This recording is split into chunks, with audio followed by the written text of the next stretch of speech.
Good afternoon, Packers fans. Aaron Nagler here with your Packers Daily Chat, coming to you live on the Cheesehead TV social channels. It's Victory Monday, and the Bears still suck. Has to be said. Sorry, that's the law after the Packers kick the Bears' ass in a season opener. The law is very clear that everyone must say the Bears still suck. Because they do. Here's the thing. I understand they're not a very good football team. I get there was all sorts of pomp and circumstance around them having the first overall pick. Usually that happens because you're a terrible football team. I know Bears fans don't understand that, but that's usually how it works. I know they had all sorts of promise and confidence throughout the offseason. It was so much fun watching reality set in and not have to worry about them till way, way at the end of the season. As far as the Packers go, how great is it to know that that is just the first step of this journey?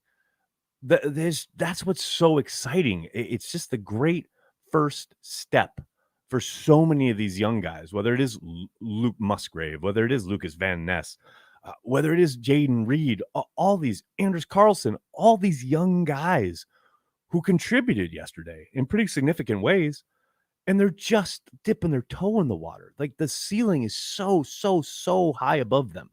They are just on their very, very first initial steps on this journey. It's so exciting to me. And look, there were so many mistakes yesterday, so many things for them to learn about and from, get coached up on in a victory where they won pretty comfortably. I mean, that's exciting stuff. And I do not doubt that tough moments will come. We saw throughout that game some of the frustrations that I told you guys all summer were certainly in store for us. They were definitely on display yesterday. But the fact that they took that and were still able to win going away on the road, a hostile environment, man, that's exciting. That's good stuff. That's the stuff right there. I can't wait. I'm so excited for this season already. And now that took me like the warp factor 9. As far as you don't really ever know. Week one's always weird. And you saw a lot of the promise this summer, but you didn't really know how it was going to gel, how it was going to work together, how Jordan was going to respond to that environment and that situation. Man, you talk about a cool customer. And I understand, yeah, the offensive line, they did great work, kept him clean. It makes your job as a quarterback a bit easier when you're able to go through your progressions, make the reads.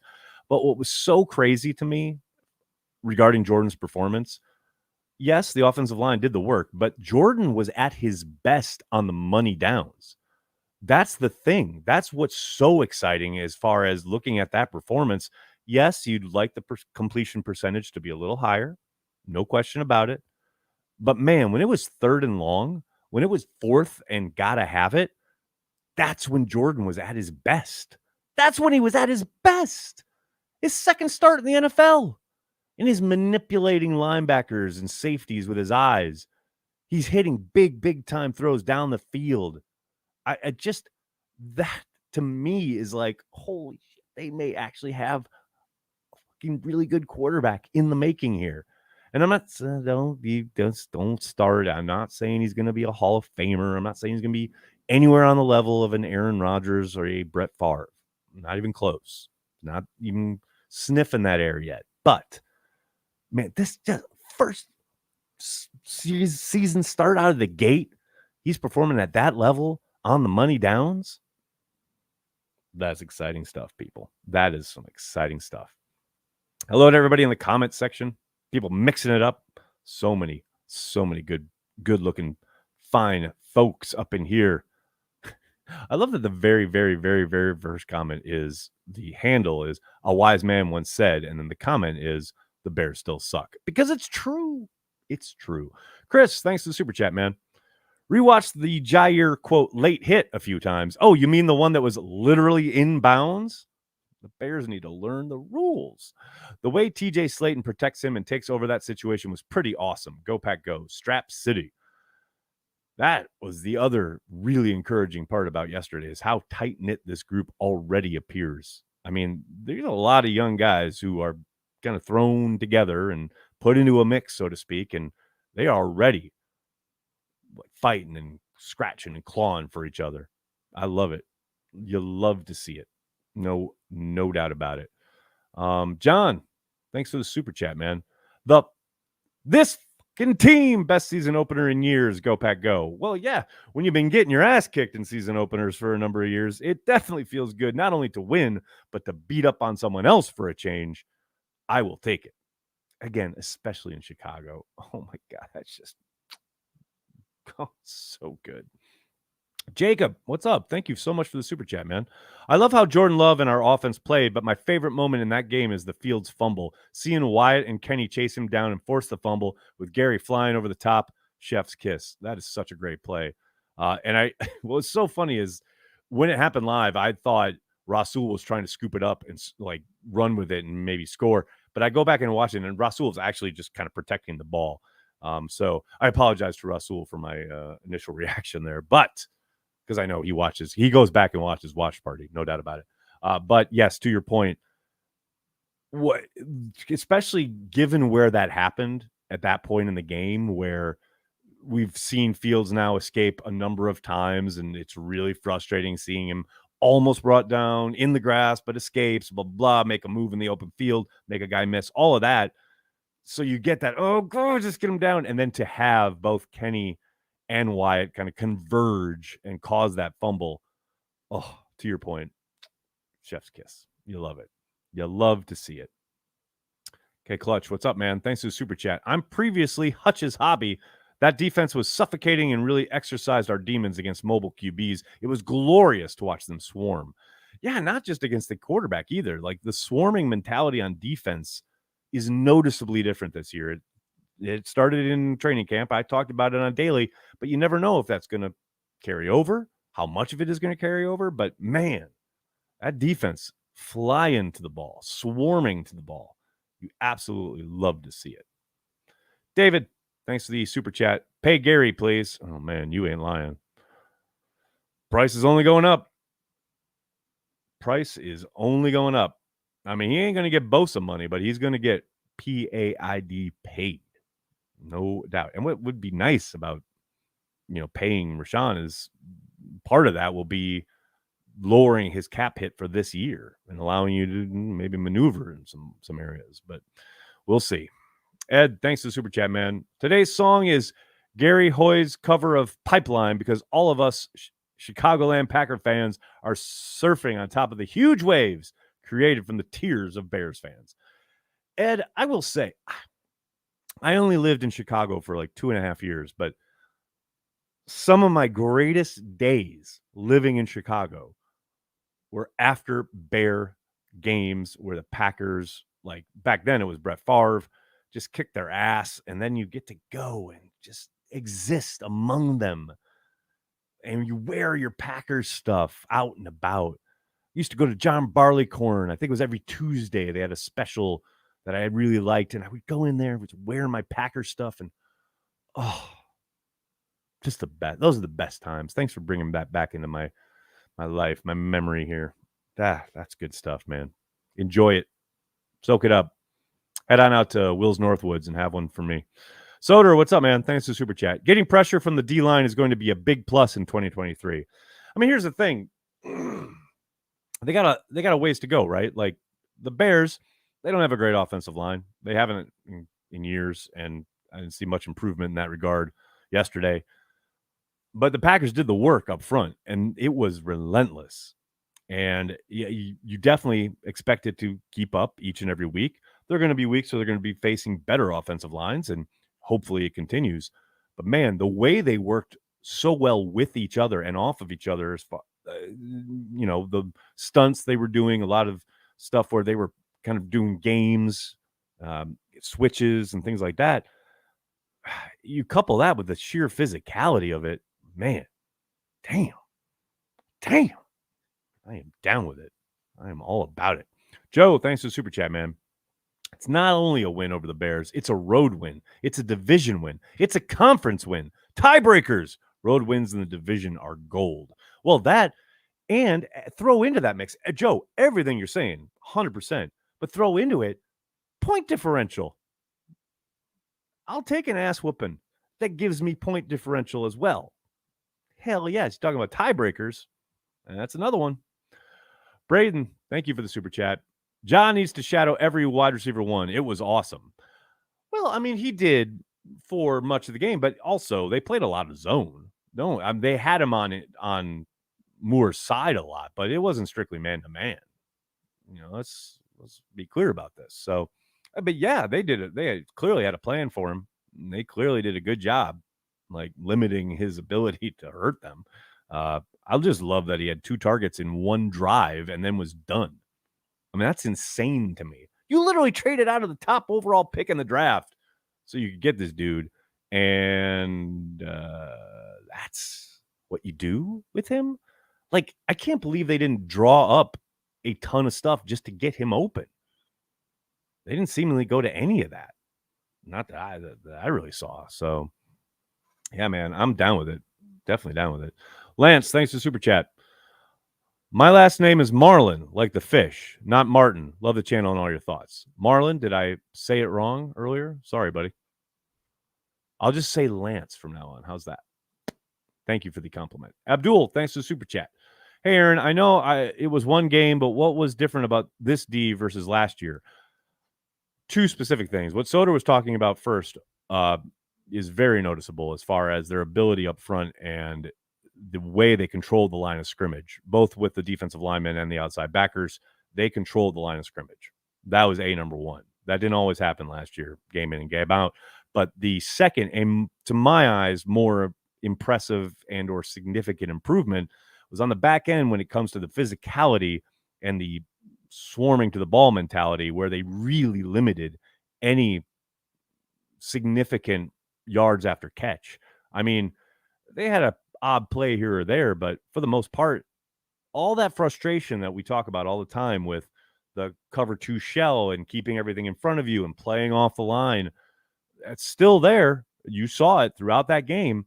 But what they did a great job of is being incredibly physical after the ball arrived, whether it was out on the flat, whether it's an attempted wide receiver screen.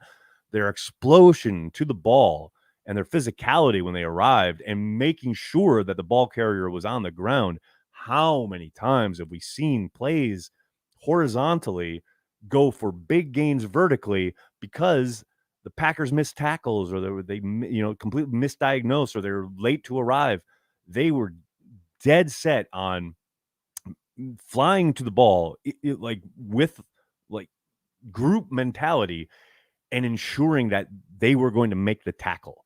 I can't overstate how incredibly apparent that was, where, yeah, it's all well and good to preach, okay, 11 halves to the ball, fly to the ball, see ball, get ball. We hear all that, and we love that idea. But, man, it doesn't do you any good if you're flying to the ball and then just throwing yourself at the ball carrier's feet, which we've seen way too much of in recent history in Green Bay. There was consistent getting the guy on the ground. Yeah, he may catch it. Yeah, he may turn and try to make a move and or get upfield, but he's not getting anywhere. He's being brought down, and he's being completely limited.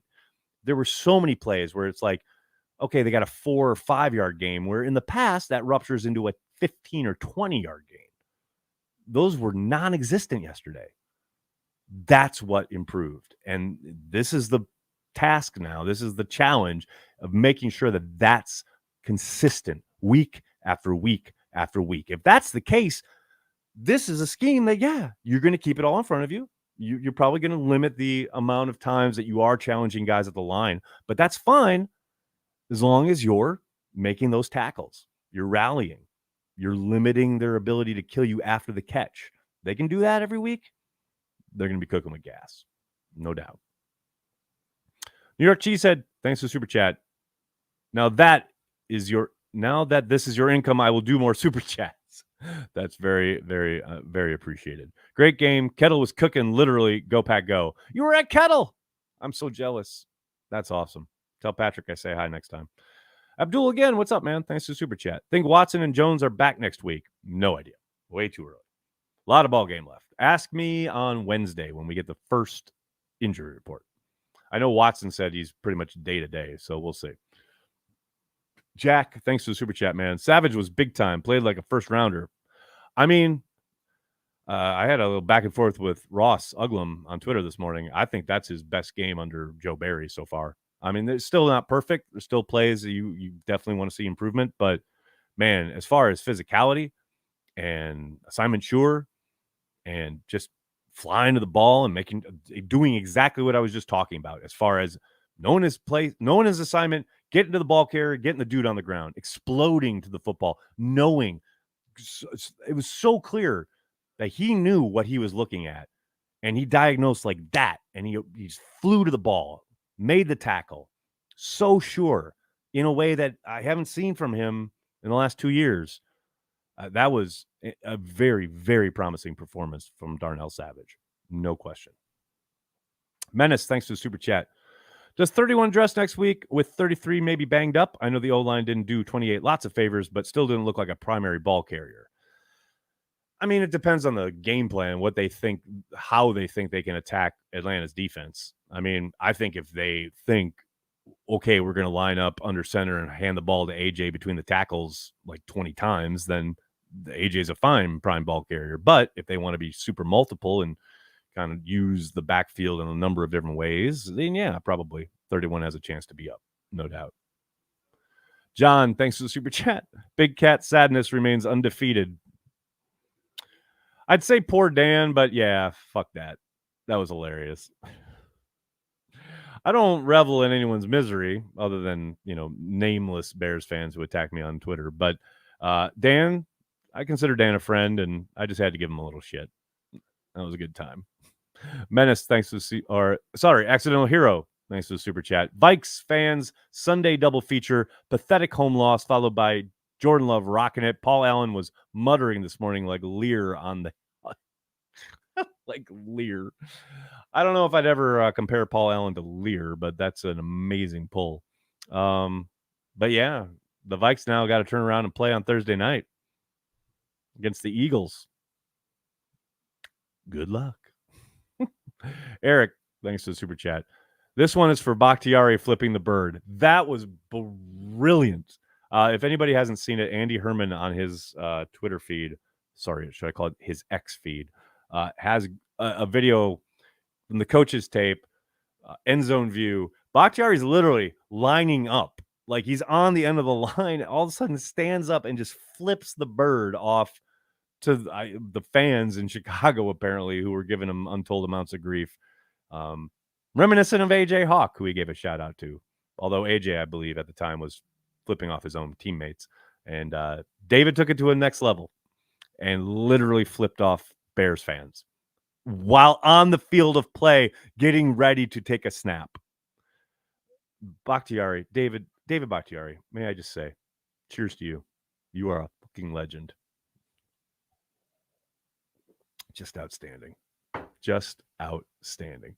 Vex, thanks to the super chat, man. All caps, this team finally plays fast. I'm so excited to see speed on this team. It's really apparent, isn't it? This is what we talked about this summer, right? It jumps off the field. It's so obviously like different in that regard. I mean, look no further than Jaden Reed on that punt return. How many times have we seen dudes try to get that corner unsuccessfully? Jaden Reed got that corner and was gone. I mean, how many times have we seen a defensive end know that bootleg is coming and be unable to get the quarterback down on the ground or even touch the quarterback? Devontae Wyatt explodes into Justin Fields and takes him down. I mean, there's just so much raw speed and athleticism on this team. When they learn how to harness it and use it, oh my God. Oh my God. Gary, thanks for the super chat. It was blurry, but the picture is getting clearer. I'm starting to see the future for our Packers. Very early days, Gary. Very early days. But yes, I see the vision. I see you. Soder, what's up? Thanks for the super chat. Has to be a better way to limit Jones' workload. Perhaps give him the early reps in a drive and then make the switch after they get the ball moving. Here's my thing. All right, look, we're gonna bitch about Aaron Jones' usage forever. I know this is our lot in life, right? But I will turn around and say they did win 38-20. So maybe the Packers know what they're doing. but it doesn't help you in the moment, right? Like when you're watching the game and like it's like what 10-6 at half, and you're like, okay, where's Aaron Jones? They've barely utilized him, and then they come out and utilize him in that first drive in the second half, and oh, lo and behold, a touchdown. So you as a fan get really frustrated, and it's like, just use him. So my point, Soder, when you're talking about like maybe what's the solution, so to speak, use him in the first half. I know they keep trying to save him for the second half and like save him for whatever. Like, okay, he's going to get X number of touches. Use him in the first half, build a lead, because clearly when you when you utilize him, when you flow the offense through him, it works. And it's not just yesterday's game. That's the history of Aaron Jones. Don't go, this is the Aaron Jones drive. This is the A.J. Dillon drive. Like the first half should be the Aaron Jones half. And then when you're up 2 or 3 scores, then you bring in A.J. in the second half and just pound them into submission. And look, I know this is 30,000 feet, like really simplistic, and it's like a whole billion times more complicated than this. But is it really? If you're scoring every fucking time the guy's on the field, is it really? I'm kind of kidding, and I'm kind of not. Let's get that. Let's make this abundantly clear. I'm kind of kidding, but kind of not. I don't know. Caleb, thanks for the super sticker. Appreciate it, man. Most hated Minnesotan. What's up, man?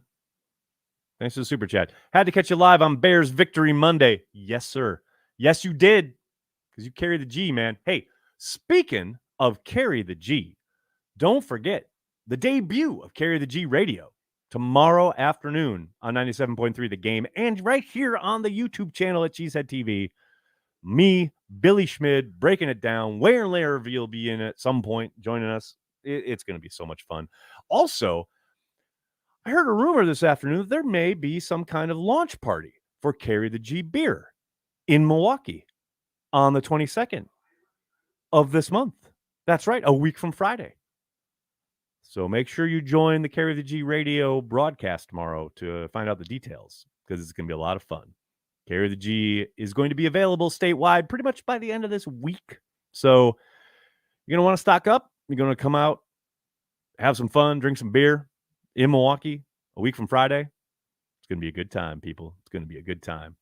All right, everybody. I'm going to have to get going. I can't thank you enough for hanging out, talking Packers each and every day, Monday through Friday, right here on the Cheesehead TV social channels. Please do me a monster favor. Hit like on the video, subscribe to the channel, and then tell your friends and tell your family. Cheesehead TV. We are devoted to Green Bay Packers fans worldwide. Thanks a lot, everybody. Have a great night. Go Pack Go.